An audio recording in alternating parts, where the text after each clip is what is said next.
What started off as more of a novelty than anything has really turned into a full-blown build. In this video, we'll be going through how I took the stock 2011 V6 Mustang and turned it in what I hope to be a time trial competitor in the SCCA. We'll be going from this to this.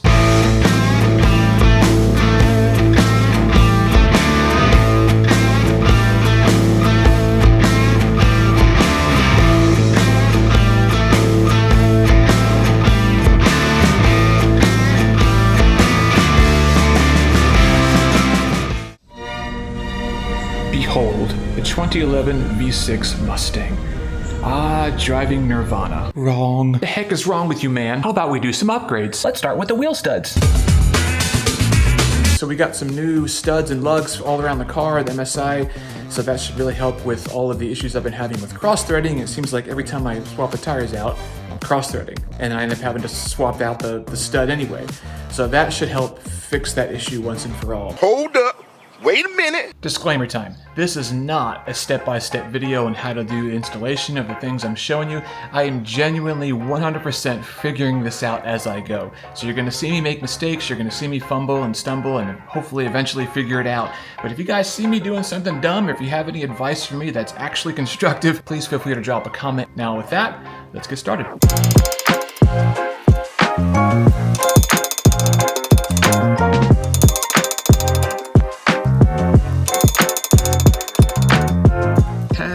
.0017 MSI for the front.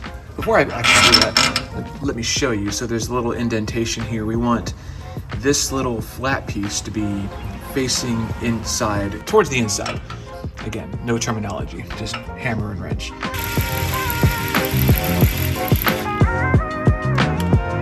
Make sure we're lined up, and once we're lined up, we just we're a little bit off, so I'm gonna make one little adjustment here, make sure that little indentation is facing inward. Tighten it down and then give it the sauce.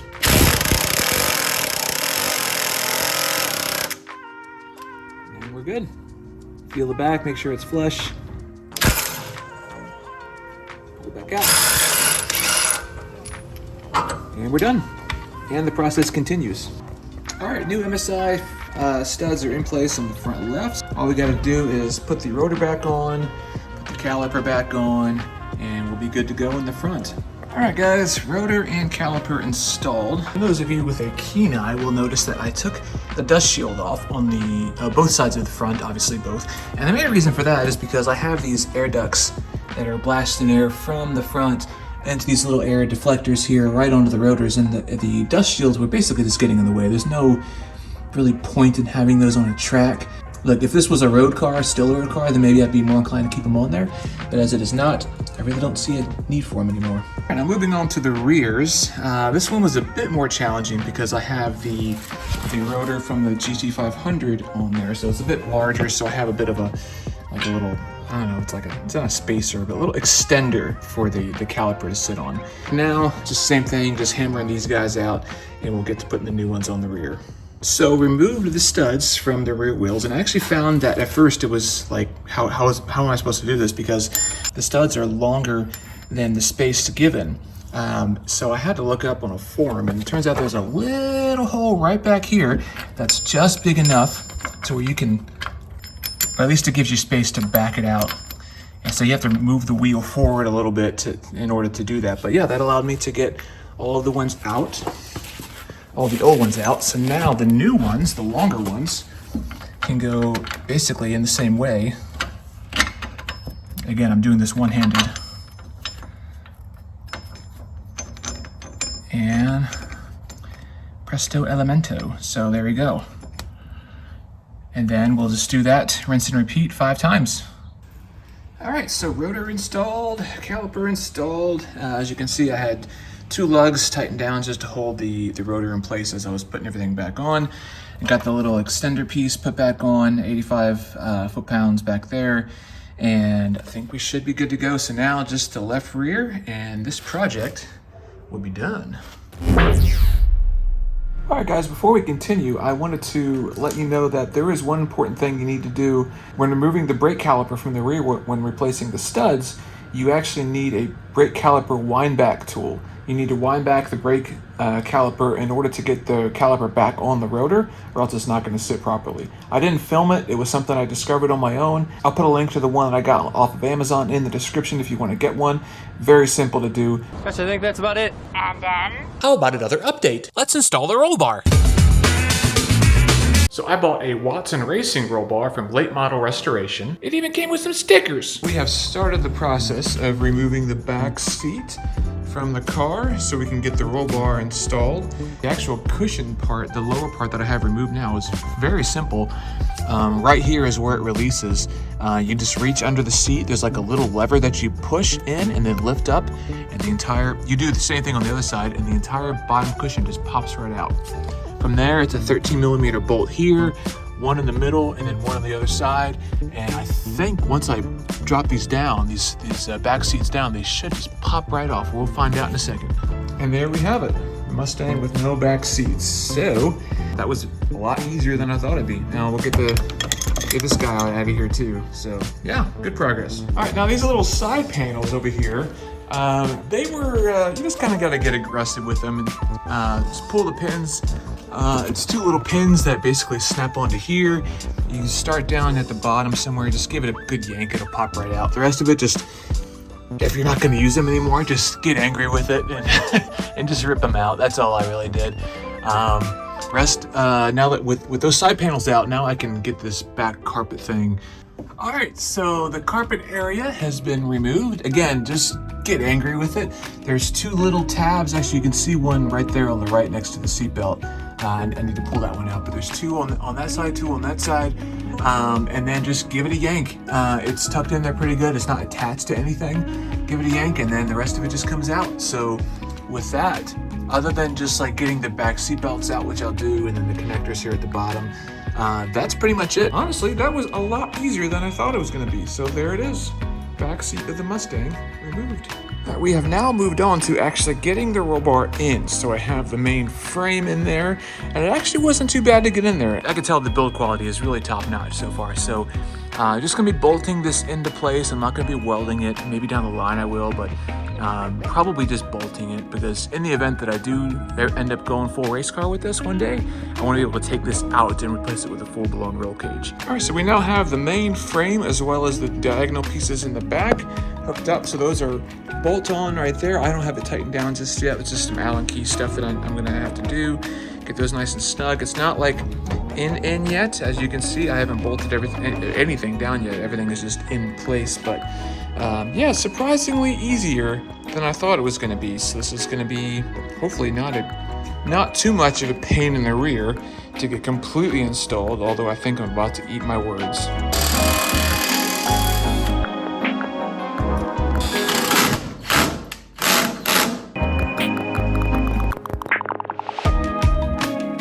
So this was much more of a pain in the butt than it probably should have been, but the main hoop for the roll bar is now installed. I still have to drill in the back, the rear posts to attach that, but the hard part is done. This was by far a lot more difficult than I think it was meant to be. Watson Racing, they provide these little backing plates that you have to rivet into place. If you cross thread that even just a little bit, you rip up the entire thing. So what I basically did is I went to the hardware store, I got 2 more brand new bolts, and I just bought the backing nuts for those, and I just drilled it right to the gusset here, this part that comes out, and I attached both of the gussets to the roll bar, and I just move the entire piece in together. And so the gusset's attached to the roll bar on both sides, and then I just move the roll bar in and drilled everything down. So everything's torqued down. Like I said, just have to do the back ones, but it's solid, man. Everything ain't going anywhere. Let's give the Mustang a dingle-dangle. I pieced together a differential fluid recovery system. So I'm going to show you the parts I used, how I did it. Part of the reason, or not even part of the reason, really the entire reason why I went down this path of putting a system like this together is because if you watch some of my earlier videos, you know that when I started tracking my Mustang, I started having some pretty significant issues with the diff fluid leaking all over the rear axle, all over the diff casing. It was pretty bad, and I tried a number of different measures, and none of them really seemed to fix the issue. Now, I had rather, some work done to the car. I didn't do it, I took it to a shop to do it. I put a new diff housing on it, the one from Ford Performance. You can see the Ford Performance diff cover that I had replacing the stock diff cover. And what this does is it's made from a better material that doesn't absorb as much heat, and it has these little heat vents here that allow the heat to extract a lot better. Also, it has a fill cap at the top, fill line at the top, and then a drain valve here at the bottom, which is a lot easier to get to. The stock one, the fill cap is actually up and behind, which is very difficult to get to, especially when you're at the track and you need to do something, or you're just like me, where you're on stands inside your garage. I have full access to this to be able to get the bag of diff fluid in there and then be able to drain it right here. But while I was doing that, I also had all the seals replaced on the rear axle, which should really help out with a lot of that, because this is an old car. It's a 2011. At the time of filming this is 2026. The car has 176,000 miles on it, so it's been pretty war-torn, so to speak. It's been through a lot, and now I'm tracking it, so it's going to go through even more. I did a lot of research and found that assembling a differential fluid recovery system would really be the way to go. As far as I could tell, there isn't anyone that really makes anything like this, so you have to kind of fab this yourself. So I started doing a bunch of homework, finding out what other people did with different makes and models of cars, and really put together a simple system that I think is going to be really beneficial for those who are also tracking their cars. Now, whether it's an S197, newer, older, maybe not even a Mustang, maybe it's a different car, a system like this would be very beneficial if you were having or experiencing a very similar issue. I'm on the passenger side. This is the bleeder valve off of the rear axle that has been kind of the object of question, has been spewing diff fluid out. So what I did is I have a line going up here, a little service loop. It goes to some heat wrap because the exhaust is literally right here, and that goes pretty much right above it. So I want to protect this just in case it gets too hot. And then this line leads directly to here, and that's actually the trunk. The diff fluid will be coming up from the bottom, so that way if it does build up a little bit inside the catch can, it can flow right back down and go into the diff again. Now, all that excess pressure, the heat, the vapor, that needs a place to go. Now, you don't want it to be building up inside the cabin, so what I did is I have another hose going back down underneath the car, and at the bottom of the car, it runs a short little line to a small little air filter that I got from Summit, a little K&N air filter that just allows all the vapor to go out from under the car so it's not in the cabin. Think about just leaving it like this, you know, just a little... This is the line that comes in from the bleeder valve on the rear axle, and this is the line that's coming out. And from here, it's just going into a small little K&N air filter that I have strapped to a little, I don't know what it's called, but a little bar here.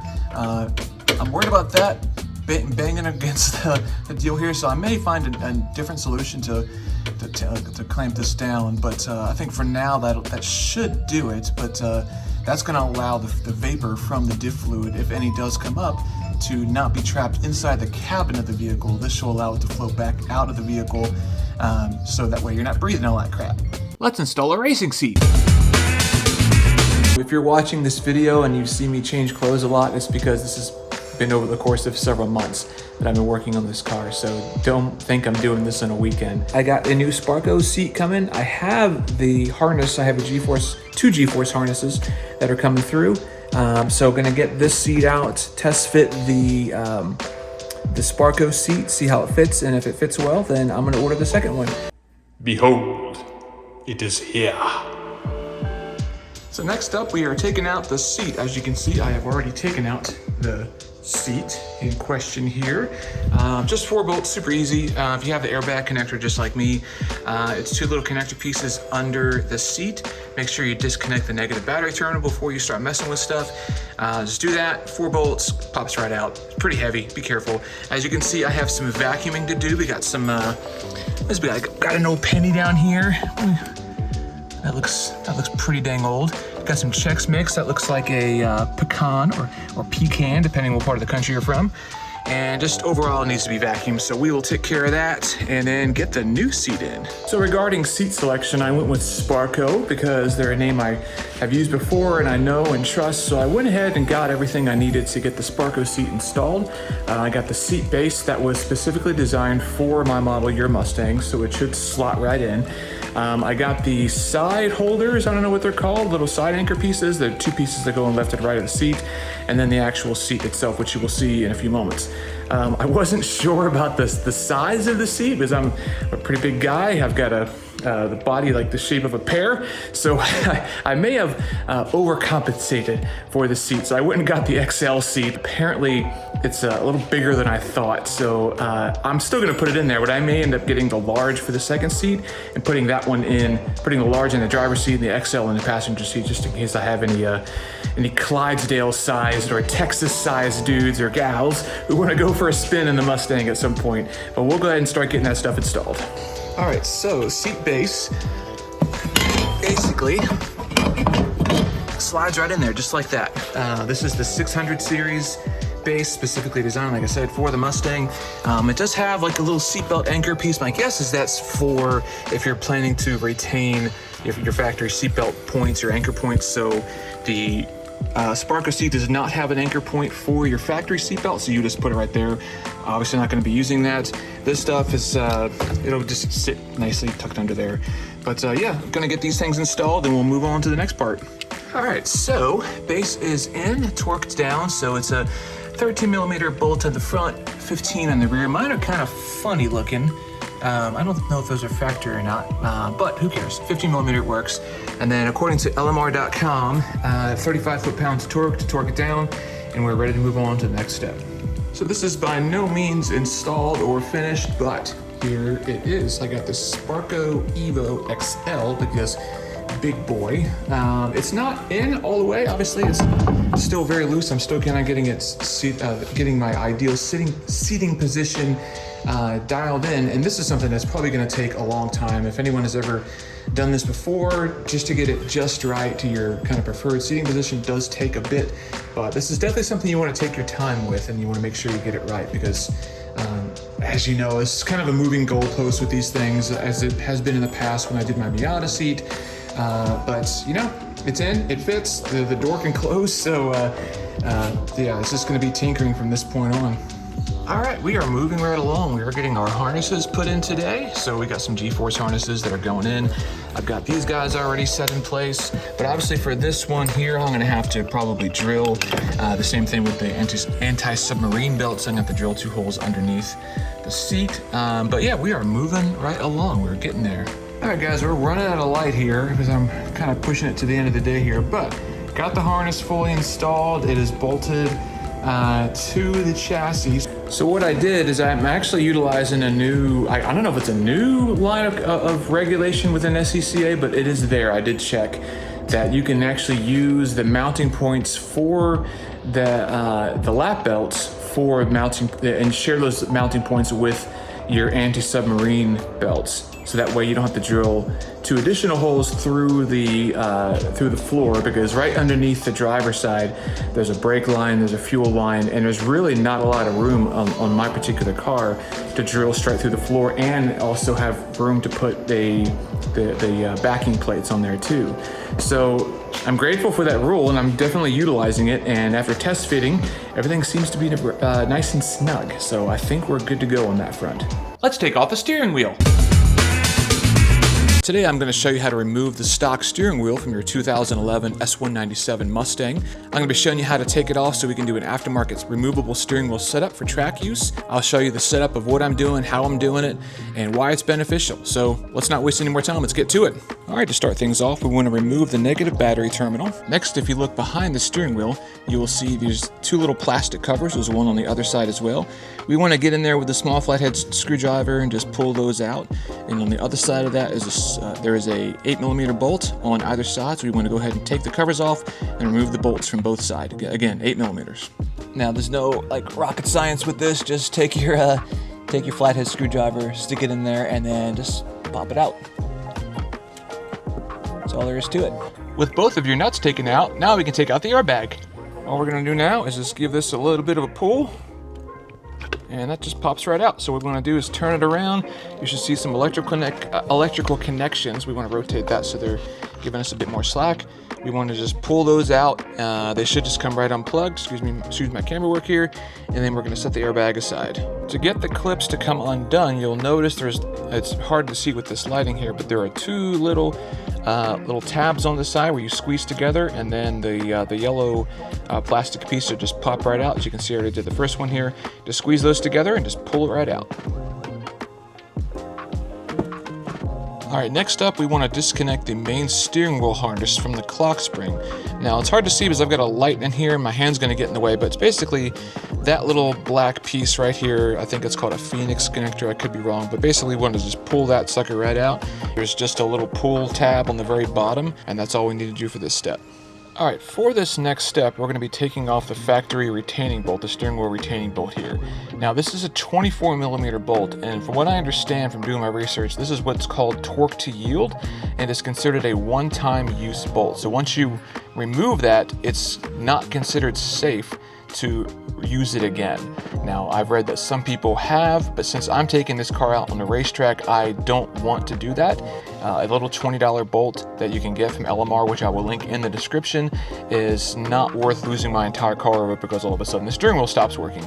So safety first, 20 bucks versus the life of the car, it's just not worth the gamble that much. If you don't have a 24mm, a 15/16 bolt works just as good, and I was able to get the job done with it.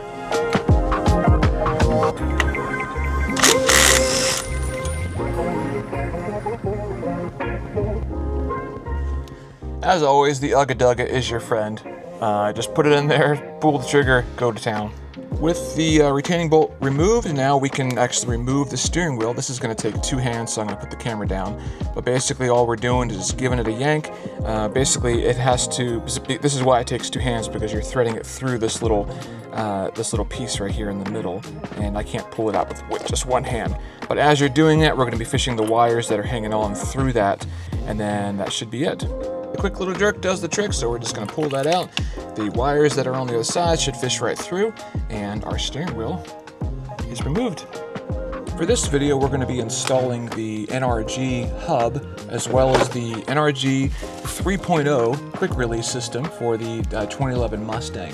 And then for the steering wheel, we're actually going to be installing a Sparco steering wheel. So this is about the same diameter as the stock steering wheel, but it's removable, which is a big plus whenever you're doing track work and climbing in and out of a track seat like the one I'm sitting in right now. And it just makes things a lot easier on you, especially in a safety situation where you need to get out of the car quickly. You don't want to be having to spin your body in a particular direction because you may not be able to when it comes to an emergency situation. So having a system like this, ease of use, day-to-day use is a lot easier, but also ideally in an emergency situation, like I said, it makes things a little bit easier for you. So let's get started. Now the Sparco wheel came in a nice box. I've already opened it, obviously. So inside you see nice steering wheel. I like the little yellow racy stripe because racy. But also inside, it's got some horn button options in here, so you can kind of choose which one you like. I'm digging the Sparco blue. I think it's pretty cool, so I'm going to go with that one. All right, so getting the horn button on this Sparco wheel was quite the adventure. So at first I thought for sure that they sent me something wrong or defective. It seemed like it was just the horn button was too large for the diameter of the hole on the wheel. After a fair bit of research and I guess just sheer utter frustration, what I basically did to get it in there is center it up, take two thumbs, and just start pushing it around with a bit of a, I'd say, unnatural amount of force. It's going to seem like you're going to be breaking it. Push on the edge, don't push on the horn button itself. Push on the hard edges. And after you start distributing the force downward, you're going to start to feel a little bit of give, and then that's pretty much when you got to just keep putting it in there, and now it is absurdly tight. It is not going anywhere, and then you have successfully installed your horn. There's no gap in between or anything like that. Now you can put your little horn button sticker on there, and you're good to go. Alright guys, so I got the wheel installed, I got the horn installed, I've got some shiny little blue screws in there. If you guys want something similar, I'll drop a link in the description. But I think it looks pretty cool. Got the quick release installed to the wheels. Next thing we have to do is just get it all hooked up to the actual car. That's important. 1 week later. Dope. All right, so we have our new steering shaft retaining bolt that I got from LMR. Link will be in the description. So we're gonna get this guy in here. The torque spec is 41 foot-pounds of torque.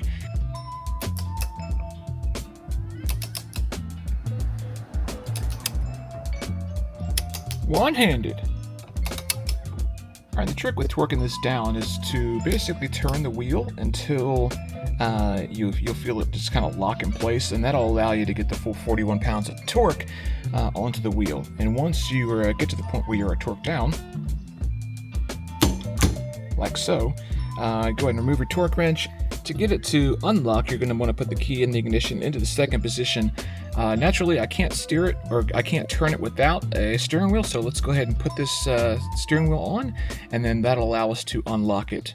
Alright, so you'll notice that everything is off, and it looks like I have started over again. That is because I ran into an issue when trying to unlock the steering wheel. The steering wheel, when I locked it in place to torque it down, actually got stuck, and I couldn't get the thing unstuck. Turning the key, turning the wheel, it wouldn't budge, so I actually had to look it up to figure out how to get this unlocked. Basically, I took everything off, I put the stock steering wheel back on, and then tightened the original retaining bolt down, just like finger tight, so that way it would at least hold the wheel somewhat in place. And then as I'm turning the wheel, I turn the key forward, and that actually allowed it to come undone. It's actually not a very good idea to lock the wheel using the lock mechanism that's built into the steering column, and to actually keep the key in the second position and hold the steering wheel with my knees, or better yet, have someone else hold it as you're torquing it down, because it's just not meant to have that kind of torque put on it, 41 foot-pounds of torque. So I'm going to try that, and then we'll give it a go one more time. Alright guys, so basically what I did, as you can see here, I did a little strange contraption. I basically attached the connection piece here to the hub, just using two of the Allen wrench screws, and then I used a block of wood to basically rest right here in this gap. As I was turning the torque wrench to tighten down the retaining bolt, the block of wood held the wheel in place without allowing the wheels to rotate, and I was able to get this tightened down to 41 foot-pounds. So that's basically the easiest way, and I did have the key in the on position to allow the wheel to rotate without getting into the lock position. So let's keep going with this for the hopefully last time. And as this is a track-only car, this car is not street legal, it will not be driven on the road. I'm not using any of the horn features, the airbag features, so all of this is just going to get tucked down in here. So when I go to attach the hub, it'll sit all nicely in there. I don't have to worry about any of that stuff. So basically what we're doing next is attaching the hub, lining this up, make sure the branding matches up there. Using the 6 screws that came with it in the bag, so just line that up, tighten them down, and then we'll move on to the next one. Alright, with the hub in place, the only thing left to do is like we've always dreamed of doing, just basically snapping this guy on here. I'm doing this one-handed, and then give it a little turn, boom, right in place, just like that. A few little tugs, shouldn't be any give in the wheel or anything like that, so I think we're good to go here. So I'm not gonna lie, this steering wheel, it's a lot bigger than I thought it was gonna be. That's what she said! It's not big enough to where it's preventing me from seeing over the top of the hood, but there's actually a little bit of a scoop in the hood. That is, the steering wheel is just below from my seating position. So I think it should be okay. What I'm more worried about is because it's such a wider wheel, it's going to take a bit more steering angle to really get that in there, as opposed to using a smaller wheel, which could be more twitchy. So I think it's going to be just striking the right balance with the steering wheel. And if I have to try something else down the line, I'm not totally against it. Long video, I know. There's a lot of work that went into this thing, probably a little bit too much when you consider that this is, yes, a very high mileage 2011 V6 Mustang. So using it on track, probably questionable, but you know what? The car's paid off, like I've said before in previous videos, so I'm just gonna lick the stamp and send to see what happens. There are a few little things that I still wanna do. So I have Coney oranges on there right now for suspension. Those are more of a street suspension. Now with SCCA Time Trials, you do have the option of having a suspension on there that allows one adjustment. So Coney yellows seem like the best option for me. So that's gonna be something I do down the line, as well as a Mishimoto large radiator for this car. And I think once that's done, that should be it for now. But for now, guys, thank you so much for tuning in. That's going to do it for this build today. The only thing left to do is put this sucker on the track. Guys, thank you so much for tuning in today. If you enjoyed the video, if you enjoyed watching the build process, what would really help is if you like and subscribe to the channel. It really does help. I'm going to try and be more consistent with putting out content. I say that every single time, and it never happens, but I'm going to try it now. So guys, thank you so much for tuning in, and I will see you next time. Peace.